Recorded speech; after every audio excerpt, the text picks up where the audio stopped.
አቶ ልደቱ አያሌው ስለ ጽምዶ የተለየ ጽሁፍ ጽፈዋል። ይሄ ጽሁፍ ምንድነው የሚለውን ለእናንተ በትረካ መልክ እናቀርባለን። የዩቲዩብ ቻናላችንን ሰብስክራይብ ማድረጋችሁን አትርሱ። ወደ ጽሁፉ እናልፋለን። አቶ ልደቱ አያሌው ስለ ጽምዶ የጻፉት ጽሁፍ ከዚህ እንደሚከተለው ይጀምራል። ጽምዶ እስከምን ድረስ? ከ3 ወር በላይ ለሆነ ጊዜ ከመገናኛ ብዙሃን ራቅ ያልኩ ቢሆንም በአሁኑ ወቅት የጽምዶ ጉዳይ አወዛጋቢ መሆኑን እያየው ነው። ሌላ ህዝብ ጨራሽ የሆነ ከፍተኛ ጦርነት ሊፈነዳ ከመቃረቡ ጋር በተያያዘ በስሜትም በምክንያትም ጽምዶ ሲደገፍም ሲነቀፍም ሰምቻለሁ። ከፊታችን እየመጣ ያለው ጦርነት ምናልባትም እስካሁን ካየናቸው ጦርነቶች ሁሉ የበለጠ ህዝብ ጨራሽ ሀገሪቱንም ህልውናም የበለጠ አደጋ ሊጥል የሚችል ቢሆንም ለብዙዎቻችን ብዙም ያሳሰበን አይመስልም። ካልደፈረሰ አይጠራም በሚል ስሜት የጦርነቱን መባባስ በጉጉት ስንጠብቅ እንጂ ጦርነቱን ለማስቀረት ስንሞክር አንታይም። በአሁኑ ወቅት እየተካሄደ ያለውንም ሆነ ከፊታችን እየመጣ ያለውን ጦርነት በሁለት መንገድ ማስቀረት በተቻለ ነበር። በስልጣን ላይ ያለው አገዛዝ ለህዝብና ለአገር ደህንነት ቅንጣቤ የተቆርቋሪነት ባህሪ ቢኖረው ኖሮ እጁን ለሐቀኛ ድርድር በመዘርጋት ጦርነቱን ሊያስቀረው በቻለ ነበር። ተቃዋሚው ጎራም ከጦርነት የተለየ አዲስ የትግል አቅጣጫን ማየት የተሳነው ደካማ ኃይል ባይሆን ኖሮ ጠንካራ ሰላማዊ ህዝባዊ እምቢተኝነትን በአገሪቱ በማቀጣጠል ጦርነት የለውጥ አማራጭ መሆኑን ሊያስቀረው ይችል ነበር። ነገር ግን በቀዳሚነት አገዛዙ በመቀጠልም ተቃዋሚ ኃይሎች የህዝብና የአገር ደህንነትን ማስቀደም ባለመቻላችን ሁላችንም ከጦርነት አዙሪት የመውጣት ፈተናን ወድቀናል።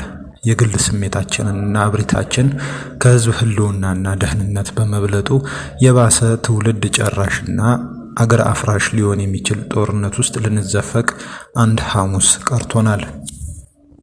አገሪቱ በዚህ አይነት አስፈሪ ድባብ ውስጥ ባለችበት በአሁኑ ወቅት በአገሪቱ የሚገኙ ታጣቂ ኃይሎች የጎንዮሽ ግጭታቸውን አቁመው የብልጽግናን አገዛዝ ተባብረው ለመጣል ስምምነት ላይ የደረሱ መሆኑ ከግምት ያለፈ ተጨባጭ እውነት እየሆነ የመጣ ይመስላል ያልሁት ያለ ምክንያት ሳይሆን እስካሁን ተጽፎና ተፈርሞ ያየነው ስምምነት ስለሌለ ነው። ቢያንስ ግን የፋኖና የትግራይ ኃይሎች ትብብር ለመፍጠር ስለመስማማታቸው አመራሮቹ በድፍረት ሲናገሩ እየሰማን ነው። ይህ ከዓመት በፊት ፈጽሞ ይሆናል ተብሎ የማይታሰብ አዲስና አዎንታዊ ክስተት ነው። እኔ የሀገራችን የፖለቲካ ችግር በጦርነት ሊፈታ አይችልም ብዬ ማምን ነኝ። የእኔ ምርጫ ጦርነት እንዲቀጥል ሳይሆን ሰላማዊ ህዝባዊ እምቢተኝነት በሀገራችን ተቀጣጥሎ በአንጻራዊነት በአጭር ጊዜ በጣም ባነሰ መስዋዕትነትና ለዘላቂ ለውጥ ዋስትና በሚሰጥ አግባብ ለውጥ እንዲመጣ ነው። መደማመጥና መተማመን አቅቶን ነው እንጂ በዚህ ስልት የተሻለ ለውጥ ማምጣት እንደሚቻልም ጥርጥር የለኝም። በዚህ አቋሜ ምክንያት ይህንን መጣጥፌን በተመለከተ አንዳንድ ወገኖች ታዲያ አንተ ምን አገባህና ስለ ተዋጊ ኃይሎች ትብብር አስተያየት ትሰጣለህ የሚል ጥያቄ ሊያነሱ እንደሚችሉ ገምታለሁ። ይሁንና ይህ አይነቱ አስተያየት ስህተት ነው። የሚካሄደውን የትጥቅ ትግል ብንወደውም ባንወደውም በሌሎች ቁጥጥር ስር ያለ በመሆኑ እኔን መሰል ሰዎች ስለተቃወምን ብቻ ልናስቆመው አንችልም። የጦርነቱ መቀጠል ደግሞ በእያንዳንዳችን የዛሬም ሆነ የወደፊት ህይወት ላይ የሚያስከትለው አንድምታ ከፍተኛ ስለሆነ በርዕሰ ጉዳዩ ላይ አስተያየት መስጠት የሁላችንም መብት መሆኑ መታወቅ አለበት። እኔም በጉዳዩ ላይ የምሰጠው አስተያየት ከዚህ መብቴና ጥቅሜ ጋር የተያያዘ መሆኑ ልብ ሊባል ይገባል። ያገዛዙ ተቃዋሚ የሆኑ ታጣቂ ኃይሎች የጋራ ጥቅምን ማስቀደም ተስኗቸው እንደዚህ አይነቱን ትብብር ለመፍጠር ዓመታትን ማባከናቸው የሚያጸጽት ነው። ዘግይተውም ቢሆን ዛሬ ላይ ወደዚህ አይነቱ ትብብር መምጣታቸው ካሁን በፊት ከሚታወቁበት የተካረረ አቋም አኳያ የማይጠበቅ ክስተት ነው ሊባል ቢችልም ከገጠማቸው የህልውና ፈተና አኳያ ግን መተባበራቸው የሚጠበቅ ነው። አንደኛ፣ የሚፋለሙት የብልጽግና አገዛዝ ሁሉንም ቅራኔ በጦርነት መንገድ ብቻ ለመፍታት በማሰብ ለውይይትና ለድርድር በሩን የዘጋ በመሆኑ፣ ሁለተኛ፣ አገዛዙ በታጣቂ ኃይሎችና በሚታገሉለት ህዝብ ላይ የጋረጠው አደጋ ከማንም ጋር ለመተባበር የሚያስገድድ የህልውና አደጋ በመሆኑ ምክንያት እንዲህ አይነቱን አገዛዝ ለማስወገድ መተባበራቸው እንዴት ዘገየ ሊባል የሚችል እንጂ ለምን ሆነ የሚል ጥያቄ ሊያስነሳ የሚገባው አይደለም። ያገዛዙ የጦረኝነትና የጭካኔ አካሄድ እንኳንስ በሀገር ውስጥ ካሉ ኃይሎች ጋር በኢትዮጵያ ታሪካዊ ጠላትነት ከሚታወቁ የውጭ መንግስታትም ጋር ጭምር ለመተባበር የሚያስገድድ ሲሆን እያየን ነው። ለዚህ አይነቱ ታሪካችንን የሚያጎድፍ ክስተት ለመዳረጋችን ዋናውና ቀዳሚው ተጠያቂ በስልጣን ላይ ያለው አገዛዝ ነው። ከፍ ሲል እንደጠቀስኩት ችግራችን በዘላቂነት በጦርነት መፍትሄ አያገኝም የሚል የጠነከረ አቋም ያለኝ ቢሆንም ታጣቂ ኃይሎች የጎንዮሽ የእርስ በርስ ትግልን አቁመው ከአገዛዙ በተጻራሪ ተባብረው መቆማቸው በህዝባችን ላይ ወደፊት ሊደርስ የሚችለውን እልቂት ከመቀነስና አገሪቱን ከመፍረስ አደጋ ከማዳን አኳያ አንጻራዊ የሆነ አዎንታዊ አስተዋጽኦ ሊኖረው ይችላል ብዬ ተስፋ አድርጋለሁ። አገራችን ከህልውና ጥፋት እንድትድን ከተፈለገ ሁለት መሰረታዊ ለውጦች መምጣት አለባቸው። የመጀመሪያው የሁላችንም የህልውና አደጋ የሆነው የብልጽግና አገዛዝ ከስልጣን መወገድ አለበት። ሁለተኛው ከአገዛዙ ውድቀት ማግስት ሁሉን አቀፍ የሆነ የሽግግር መንግስት መቋቋም ይኖርበታል። የታጣቂ ኃይሎቹ ትብብር ቢያንስ የመጀመሪያውን አጀንዳ ማሳካት ይችላል። ታጣቂዎቹ ግልጽ የጋራ አጀንዳ ይዘው ከተባበሩ አገዛዙን በአጭር ጊዜ ከስልጣን እንደሚያስወግዱት በእኔ በኩል ጥርጥር የለኝም። አገዛዙ የጽምዶን ወይም የተቃዋሚ ኃይሎችን ትብብር አብዝቶ ሲፈራው የምናየውም የሚያስከትለውን ውጤት ስለሚረዳው ነው። ታጣቂ ኃይሎቹ ከተበታተነና ከጎንዮሽ ትግል ወጥተው የብሔርና የፖለቲካ አጀንዳ ልዩነትን የተሻገረ ለጋራ የህልውና አጀንዳ ቅድሚያ የሰጠ ትብብር መፍጠራቸውም ሁለተኛውን አጀንዳ ለማሳካት የራሱ አዎንታዊ ድርሻ ሊኖረው ይችላል። በእነዚህ ምክንያቶች ጦርነቱ መቀጠሉ እስካልቀረ ድረስ ታጣቂ ኃይሎቹ መተባበር መቻላቸው ቢያንስ በህዝብና በሀገር ላይ ሊከሰት የሚችልን አደጋ ከመቀነስ አኳያ ጠቃሚ ይሆናል። ይሁንና እነዚህ ዓላማዎችም ሊሳኩ የሚችሉት እንዲሁ ትብብር ስለተፈጠረ ብቻ ሊሆን አይችልም። ትብብር የዓላማ ማስፈጸሚያ መሳሪያ እንጂ በራሱ ግብ አይደለም። ስለሆነም ትብብሩን መፍጠር ያስፈለገው ለምንድን ነው? ትብብሩ ዘላቂ ውጤትን እንዲያስገኝስ በመካከላችሁ ያሉ መሰረታዊ ቅራኔዎች በምን አግባብ ወይም ሜካኒዝም እንዲፈቱ ትስማማላችሁ? የሚሉት መሰረታዊ ጥያቄዎች አስቀድሞ መልስ ማግኘት አለባቸው።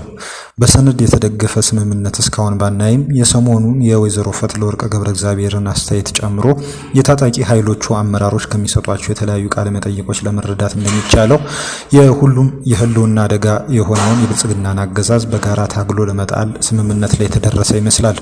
ይህ ስምምነት ትብብሩን መፍጠር ያስፈልገው ለምንድን ነው የሚለውን የመጀመሪያውን ጥያቄ በግልጽ ይመልሳል። ይህ በራሱ የፖለቲካ ብስለት የታየበት በጎ ለውጥ ቢሆንም በአገሪቱ ዘላቂ ለውጥ ለማምጣት የሚያግዘው ሁለተኛው ጥያቄ ግን ገና መልስ አላገኘም። ጥያቄውም እንደ ጥያቄ ትኩረት ተሰጥቶት ሲነሳ እየታየ አይደለም። ታጣቂ ኃይሎቹ በመካከላቸው ላሉ መሰረታዊ ቅራኔዎች ምን አይነት የተጨበጠ መፍትሄ ወይም ሶሉሽን እንዳላቸው መጠየቅም ሆነ ስምምነት ላይ እንዲደርሱ በአሁኑ ወቅት መጠበቅ ተገቢ አይደለም ብዬ አምናለሁ። ነገር ግን ቅራኔዎቹ በምን አግባብ ወይም ሜካኒዝም መፈታት እንዳለባቸው አስቀድሞ መስማማትና ውጤቱን ለህዝብ ማሳወቅ ይገባል። ጉዳዩን በአንድ ተጨባጭና ብዙዎች ሊያነሱት በሚፈሩት ምሳሌ የበለጠ ግልጽ ላድርገው። ለምሳሌ ፋኖና የትግራይ ኃይሎች ወልቃይትን በተመለከተ የአማራ ክልል አካል ይሁን ወይስ የትግራይ በሚለው ቅራኔ ዙሪያ አሁንም ሆነ ወደፊት ስምምነት ላይ እንዲደርሱ መጠበቅ የለብንም። በእንዲህ አይነቱ ዝርዝር ጉዳይ መፍትሄ ላይ እንዲደረስ መጠየቅም ጊዜውን ያልዋጀና ትብብርን ሳይሆን ቅራኔን የማስቀጠል ውጤት የሚያስከትል ይሆናል። እንዲህ አይነቱ ጊዜውን ያልጠበቀና ተገቢ ያልሆነ ጥያቄና ግፊትም ከሀገሩና ከህዝቡ ይልቅ አገዛዙን የበለጠ የሚጠቅም ውጤት ሊያስከትል ይችላል። በሱ የቁማር ካርታ ጨዋታ መጫወት ነውና። በነገራችን ላይ መፍትሄውን የመወሰኑ መብትም የፖለቲካ ኃይሎች ሳይሆን የህዝብ መሆኑ መታወቅ አለበት። የፖለቲካ ኃይሎቹ በአንዳንዶቹ አጀንዳዎች ዙሪያ እንኳንስ የህልውና አደጋ ላይ በሚገኙበት በአሁኑ ወቅት ለዘላለምም ስምምነት ላይ ላይደርሱ ይችላሉ። አንዳንዶቹ የልዩነት አጀንዳዎች ሁልጊዜም የምርጫ መፎካከሪያ አጀንዳ ሆነው የሚቀጥሉ ናቸው። ስለዚህ ከፖለቲካ ኃይሎች የሚጠበቀው በመፍትሄው ላይ መስማማት ሳይሆን በቅራኔ አፈታት ስልቱ ወይም ሜካኒዝም ላይ መስማማት ነው። ብዙውን ጊዜ በዚህ መርህ ላይ የተንሸፈፈ አረዳድ ስላለ ነው አንዳንድ ራሳቸውን እንደ መፍትሄ ሰጪ የሚቆጥሩ የፖለቲካ ኃይሎች አንዳንድ አጀንዳዎችን የማንደራደርባቸው ቀይ መስመሮቻችን ናቸው በማለት ሲመጻደቁ የምንሰማው። ነገር ግን ቅራኔውን በምን አግባብ ወይም ስልት ሜካኒዝም እንዲፈታ ተስማምታችኋል? በውይይትና በድርድር፣ በህዝበ ውሳኔ፣ በህገ መንግስት ማሻሻያ፣ በሌላ ዙር ጦርነት ወይስ በምን የሚለው ጥያቄ አስቀድሞ ስምምነት ላይ ሊደረስበት የሚገባና ባልተደበሰበሰ ሁኔታም የጉዳዩ ባለቤት ለሆነው ለኢትዮጵያ ሕዝብ መገለጽ ያለበት ነው። በዚህ ረገድ የሚደርሱበት ስምምነትም ምንጊዜም የሕዝቡን የመወሰን መብትና ስልጣን የማይሸራርፍ ሊሆን ይገባዋል። ሌሎቹና አብዛኛዎቹ በሀገራችን ታጣቂ ኃይሎች መካከል ያሉ ቅራኔዎችን በዋናነት ከህገ መንግስት ጋር የተያያዙ ናቸው። በተመሳሳይ ሁኔታ ከህገ መንግስቱ ውስጥ የትኛው ድንጋጌ በምን አይነት ሌላ ድንጋጌ ይቀየር ብሎ በዝርዝር ጉዳዮች ላይ ለመስማማት መሞከር በአሁኑ ወቅት የሚጠቅምና የሚገባ አይደለም። ነገር ግን ህገ መንግስታዊ የሆኑ ቅራኔዎችን ወደፊት በምን አግባብ እንዲፈቱ እንደሚፈለግ አስቀድሞ መስማማት የግድ ያስፈልጋል። በዚህ ረገድ እስካሁን የተደረገ ስምምነት የለም ወይም ስለተደረሰው ስምምነት ለህዝቡ በግልጽ አልተነገረም። ታጣቂ ኃይሎች የሚፈጥሩት ትብብር ቢያንስ የቅራኔ አፈታት ስልቶች ላይ ግልጽ የሆነ ስምምነት ላይ የተደረሰበት ሊሆን ይገባዋል። የቅራኔ አፈታት ስልቱ ላይ መስማማት እስከተቻለም ድረስ አይነኬ ወይም ቀይ መስመር የሚባልና ለትብብር እንቅፋት የሚሆን ከባድ አጀንዳ አይኖርም። በችግር አፈታት ስልቱ ላይ የሚደረሰው ስምምነትም እንደ የጦርነት የአፈጻጸም ስምምነት በሚስጥር መያዝ ያለበት ሳይሆን የጉዳዩ ዋና ባለቤት ለሆነው ህዝብ በግልጽ ሊነገር የሚገባው ነው። ይህንን ማድረግም የሚፈጠረው ትብብር በህዝብና በዓለም አቀፉ ህብረተሰብ ዘንድ የተሻለ ድጋፍ እንዲያገኝ፣ ትብብሩም የተሻለ አቅም እንዲኖረውና ውጤታማ እንዲሆን በማድረግ ረገድ የሚኖረው አስተዋጽኦ ከፍተኛ ይሆናል። ስለሆነም ታጣቂ ኃይሎች በዚህ ጉዳይ ላይ ትኩረት ሰጥታችሁ በአስቸኳይ ልትነጋገሩና ውጤቱንም ለህዝብ ልታሳውቁ ይገባል እላለሁ። የጉዳዩ ባለቤት የሆነው ህዝብም ካለፈ ታሪኩ በመማር ትውልዱ ሌላ ዙር የባሰ መስዋዕትነት ከመክፈሉ በፊት የመሰረታዊ ጥያቄ ግልጽ መልስ እንዲያገኝ አስፈላጊውን ግፊት ማድረግ አለበት። ለህዝቡ ትግል ውጤታማነት ተቆርቋሪ የሆናችሁ መገናኛ ብዙሃንም ይህንን ርዕሰ ጉዳይ ወቅታዊ የመወያያ አጀንዳ ልታደርጉት ይገባል። የህዝብ የለውጥ ፍላጎት ዳግም እንዳይከሽፍ ከተፈለገ ይህንን ጥያቄ ሳያሳድሩ መመለስ እጅግ አስፈላጊ ነው። የጋራ የህልውና ጥያቄን ላስቀደመ ማንኛውም የፖለቲካ ኃይልም በዚህ አጀንዳ ላይ ስምምነት ላይ መድረስ አስቸጋሪ ሊሆን አይችልም በማለት አቶ ልደቱ አያሌው ጽሁፋቸውን ቋጭተውታል። የዩቲዩብ ቻናላችንን ሰብስክራይብ ማድረጋችሁን አትርሱ። መልካም ጊዜ።